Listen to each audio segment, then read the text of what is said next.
देखें आईएसबीआर मैं देखें आईएसबीआर फिर मेरे ख़िलाफ़ बयान दे देगी।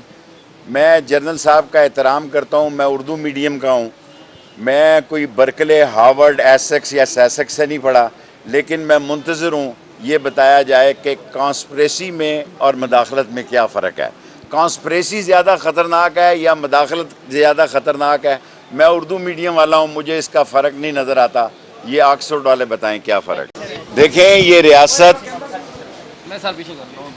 का वज़ीर दाखिला खुद बहुत बड़ा दहशत गर्द है जो हम पे बगावत के और तोड़ फोड़ के और ये मुकदमे कर रहे हैं। $9 बिलियन आज जिस वक्त मैं आपको ये बयान दे रहा हूँ सिर्फ ज़र मुबादला के ज़खायर रह गए हैं। सारी इंडस्ट्री बंद हो रही है और $1 बिलियन की बाहर से इस महीने में तरसीलात कम हो गई हैं। $500 मिलियन की एक्सपोर्ट जो है वो कम हो गई है। और ये क्या करने जा रहे हैं इस मुल्क में? इस मुल्क की तबाही का सबब बने हैं और जो लोग इनको लाए हैं वो भी पछताएंगे, ये ख़ुद भी पछताएंगे। आज हमें ये कहने की ज़रूरत नहीं है कि इस मुल्क में महंगाई का क्या आलम है। आप सबसे बड़ी बात देखें, कल इमरान खान की कॉल पर किस तरह कौम निकली है, बारिश में, सख्त बारिश में भी निकली है। हम क्या चाहते हैं? हम कोई ऐसा मुतालबा नहीं चाह कर रहे जो ये जो चोर दरवाजे से इम्पोर्टेड हुकूमत आई है। हम ये कहते हैं कि इस मुल्क में इलेक्शन का ऐलान किया जाए, इलेक्शन की डेट दी जाए, ताकि ये 12 जमातें जो चोर दरवाजे से इकट्ठी हुई हैं इसका फ़ैसला हो जाए कि लोग इस 12 जमाती चोर इत्तेहाद के साथ हैं या इमरान खान के साथ हैं। और अब 1:30 बजे फिर इन्होंने बुलाया, सुबह बुलाते हैं, दोपहर बुलाते हैं, शाम बुलाते हैं।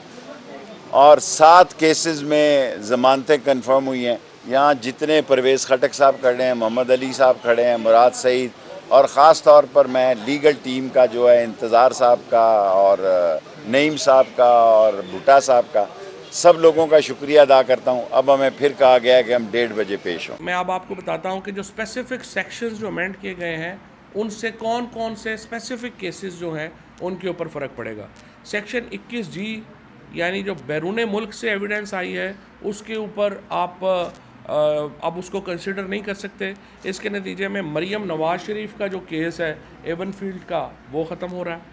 फिर section 9AX section 5 sub section S उसमें ये कहा गया है कि जो चीटिंग पब्लिक एट लार्ज को थी, पब्लिक एट लार्ज को चीटिंग के लिए इन्होंने कर दिया था कि जो तमाम लोग जो लोग जैसे फॉर एग्जांपल हाउसिंग के सेक्टर्स हैं जहाँ पे आपने हाउसिंग कॉलोनीज उनको लार्ज किया, जैसे डबल शाह का केस था, ये पब्लिक एट लार्ज जो है उसकी इन्होंने कर दिया है कि इसको 76 लोग जो हैं उनके ऊपर जो है वो लेके आ जाए। 100 से कम करके 76 कर दिया। और उसकी वजह क्या है? आशियाना 76 लोग, पहले 50 लोगों को अगर आप चीटिंग करते थे तो इसका मतलब ये था कि वो चीटिंग एट लार्ज है। अब 50 से बढ़ा के उसको 100 कर दिया है। और वो क्यों कर दिया है कि ख्वाजा साद रफ़ीक का जो केस है आशियाना वाला, उसमें 76 लोग जो हैं वो शामिल हैं ताकि उनको स्पेसिफिक जो है वो फ़ायदा दिया जा सके। इसके बाद सेक्शन 14 जो है, आपने मनी ट्रेल देनी थी अगर आपने कोई एसेट ख़रीदा है। वो नवाज शरीफ के जो सारे एसेट्स हैं लंदन में, एवन फील्ड वगैरह, मनी ट्रेल की शर्त जो है वो ख़त्म कर दी गई है। इसी तरीके से जो नैब की ऑटोनमी है उसको ख़त्म कर दिया गया है और अब वो मिनिस्ट्री ऑफ इंटीरियर के मातहत कर दी गई है। पहले वो प्रेसिडेंट ऑफ पाकिस्तान को अपनी रिपोर्ट देती थी और उसके मातहत थी, अब उसको उन्होंने इंटीरियर मिनिस्ट्री के तहत जो है वो कर दिया है। सेक्शन 9A5 जो है उसमें उन्होंने एसेट्स की डेफिनेशन जो है वो चेंज की है। लिहाजा अब जो फलूदे का केस है, जो शहबाज शरीफ का और जरदारी और बिलावल के जो अकाउंट्स के केसेस हैं वो क्लोज जो हैं वो इसलिए हो जाएंगे क्योंकि वो एसेट्स जो हैं वो दूसरों के नाम है। इसी तरह से जो सेक्शन 4 है इसमें राजा परवेज़ अशरफ जो स्पीकर साहब हैं, शाहिद खाकान अब्बासी, इनके मुकदमे जो हैं वो क्लोज़ करने के लिए इसको जो है वो अमेंड किया गया है। ब्यूरोक्रेट्स और पॉलिटिशियंस जो हैं उनको पहले साबित करना होगा कि इनकी मेला फाइडी इंटेंशन थी, उसके बाद जो है आप उनको क्वेश्चन कर सकेंगे। सेक्शन 5E में बेनामीदार की जो डेफिनेशन है उसको तब्दील कर दिया गया है और अब उसमें जो स्पाउस हैं, एसोसिएट्स हैं, डिपेंडेंट्स हैं, उनको एक्सक्लूड कर दिया गया है।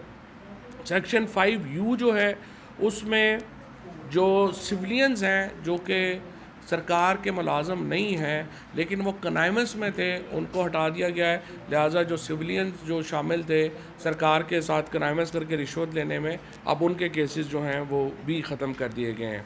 इसी तरह से आपने जो भी जो ब्यूरोक्रेसी है उसके फ़ैसले जो हैं जिसके नतीजे में गवर्नमेंट को नुकसान पहुंचा है रियासत के, उन केसेस में साबित करना होगा कि ये फ़ैसला ब्यूरोक्रेट ने लिया था और उससे उसको मॉनिटरी बेनिफिट हुआ था।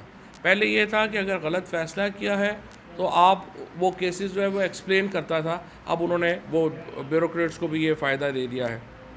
इसी तरह से सेक्शन 18C जो है उसको चेंज कर दिया गया है और कर दिया है कि जी अब जो FIR है वो नहीं कर सकेगा नैब, और पहले उसको इंक्वायरी रिपोर्ट जो है वो देनी पड़ेगी और कोर्ट में वो लेके जाएंगे और वो प्रोसेस जो है वो होगा। 6 महीने में अगर इंक्वायरी रिपोर्ट फाइनल नहीं होती तो केस जो है वो वैसे ही ख़त्म कर दिया जाएगा। इसके बाद जो सेक्शन 23 है उसको अबॉलिश कर दिया गया है और जो एक्यूज़ है वो अपने एसेट्स अब जो है वो लिक्विडेट कर सकता है। और वो पहले ये था कि अगर आपके एसेट्स हैं आप बेच नहीं सकते जब तक केस नहीं होता, अब आप उसको आराम से अपने एसेट्स बेचें और मुल्क से बाहर चले जाएं। अल्लाह अल्लाह खैर सल्ला। ECL आपको पता है कि पहले ही उन्होंने उसको ख़त्म कर दिया। सेक्शन 24F जो है उसको भी इन्होंने अबॉलिश कर दिया गया है और अब चेयरमैन जो है वो नोटिफाई नहीं कर सकेगा पुलिस स्टेशन और किसी जो जगह है उसको जेल डिक्लेयर नहीं कर सकेगा। और ये बेसिकली जो विटनेसेस को प्रोटेक्ट करने के लिए जो प्रोविजन दी गई थी उसको इन्होंने कर दिया है ख़त्म। इस केसेस में एक जिस तरह मैंने पहले बताया कि अब इसको नैब को FIA की तरह इंटीरियर मिनिस्ट्री के अंडर जो है वो डाल दिया गया है। सो अब बुनियादी तौर के ऊपर जो 6 तरह के केसेस हैं, 80% केसेस तो नैब से निकल गए। जैसा मैंने पहले बताया कि 1200 अरब रुपए के कुल केसेस थे, उनमें से 1100 अरब के केसेस जो हैं वो तो नैब से निकल गए और सिर्फ वो केसेस जो 100 अरब के हैं जो कि इधर उधर के ये हाउसिंग एजेंसीज वगैरह के हैं वो रह गए हैं।